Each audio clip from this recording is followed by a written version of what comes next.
This is the motor scooter the long way. It's equipped with a 26cc trimmer engine. This is 2 Razor scooters. It has a twist throttle and it goes 19 miles per hour. Not to mention it's using stock Razor scooter wheels. The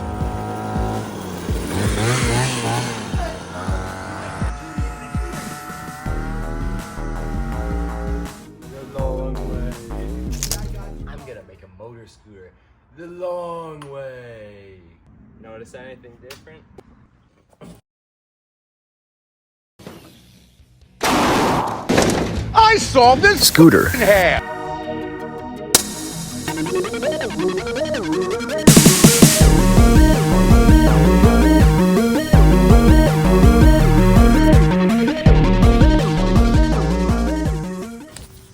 Putting 10 rivets in each part of the board. Hopefully I can still get an engine on it by the end of this project, but it'll be stiff no matter what.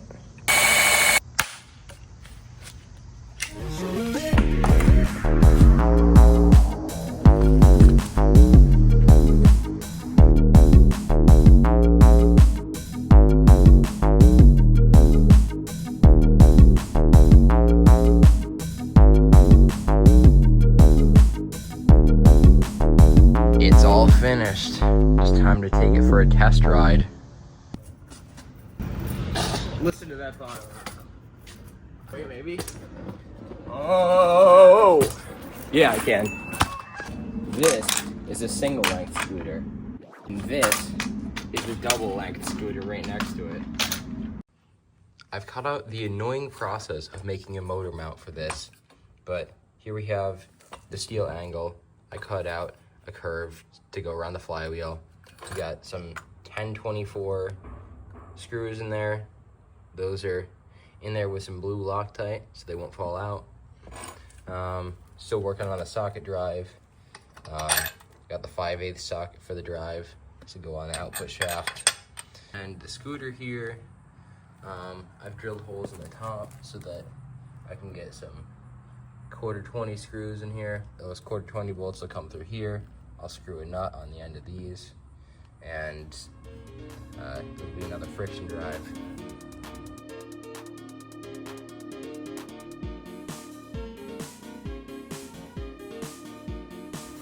Okay, let's get this thing on here.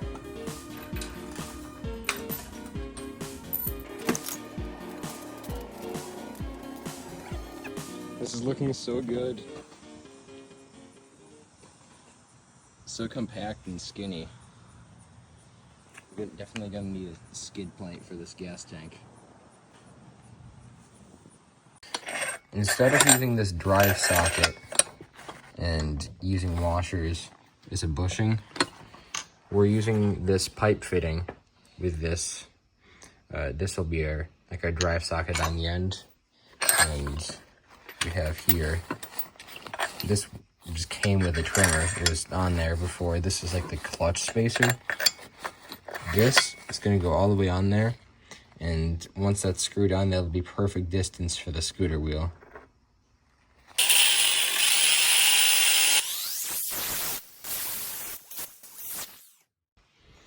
Here we go. We've got a drive socket and plenty of room for a nut on the end. I've rigged the kill switch and the throttle cable next to each other all the way up to the build to the top here. And for the clutch, this will be a manual clutch. I'm going to put a plate on top where I can press this onto the wheel, and then it will engage and rotate. Funny enough, this piece I use is my foot clutch. It actually was a broken piece off this lawnmower. I kid you not, I spent a whole hour trying to figure out how to get this nut on here with a tapped set screw in there. It's hard to see. We grinded off the end of this screw so I could get a drill over it to drill start it, drill socket. I never actually put a set screw through where it really needed to go, which is this pipe fitting. So this was just held on by JB Weld the entire time. All of the torque from this 26cc Homelite engine was transferred through JB Weld for about 10 minutes. Let that sink in. keep that in mind while you watch these runs. JB Weld is one of the best materials to build with. Only second to my favorite steel angle. Little throttle.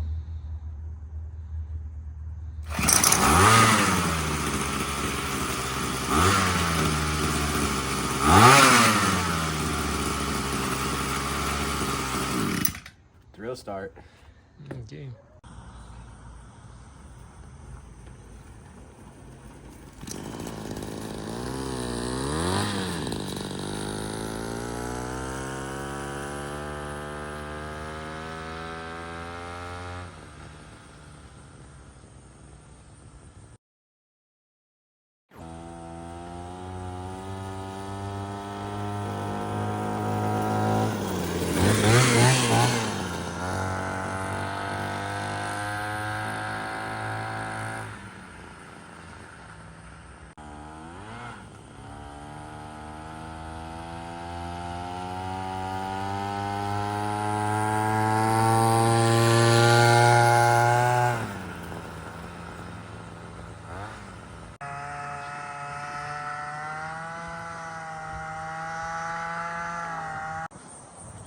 So it turns out my manual clutch was able to work well. I just pressed down on this, which pressed the drive shaft onto the wheel, and then it started right up. I was able to disengage it whenever I needed to, just by stepping and unpressing it.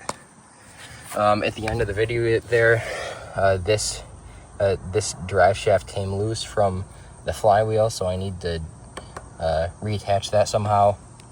But otherwise, it's a great design. I'll definitely update on how to fix this.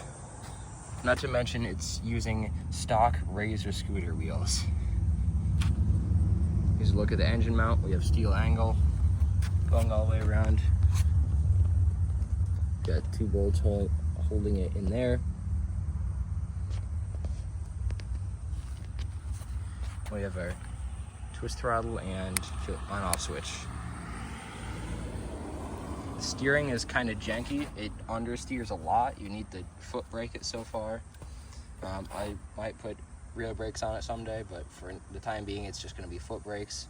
I can use my heavily worn out shoes. That'll be fine.